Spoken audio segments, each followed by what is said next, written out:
A lead-based paint hazard is any condition that causes exposure to lead from lead-contaminated dust, soil, or paint, which is deteriorated to the point of causing adverse human health effects.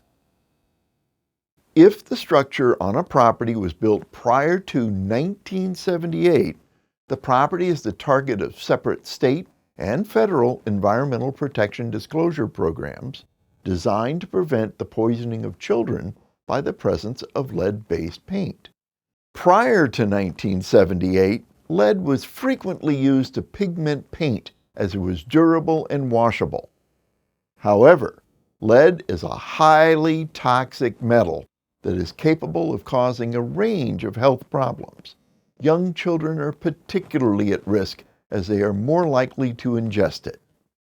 A seller's agent uses a federally mandated lead-based paint disclosure when selling or leasing a residential unit built before 1978 to notify the buyer or tenant whether lead-based paint or lead-based paint hazards are known to the owner to be present on the property.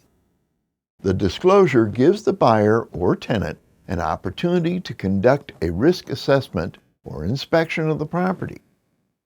The existence of lead-based paint is also disclosed on the TDS, and thus it is brought to the attention of a prospective buyer or tenant in two separate locations.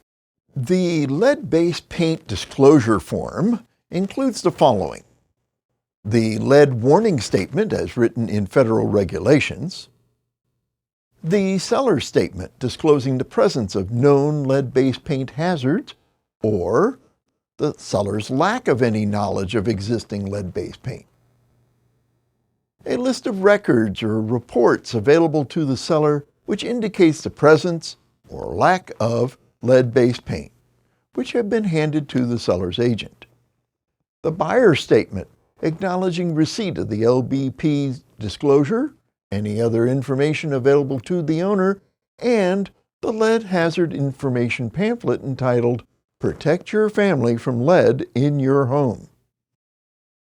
The buyer's statement acknowledging the buyer has received a 10-day opportunity to inspect the property or has agreed to reduce or waive the inspection period.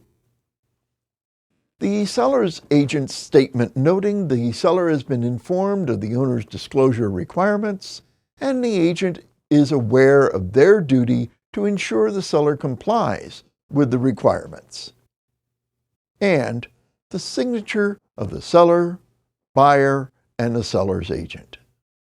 The owner and the seller's broker each keep a copy of the disclosure statement for at least 3 years from the close of escrow on the sales transaction.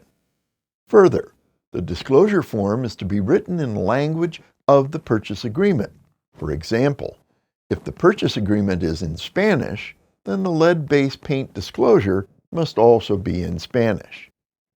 Exempt from the federal lead-based paint disclosures are foreclosure sales of residential properties. Yet, a foreclosing lender still has a common law duty to disclose property defects known to them at the time of the foreclosure sale.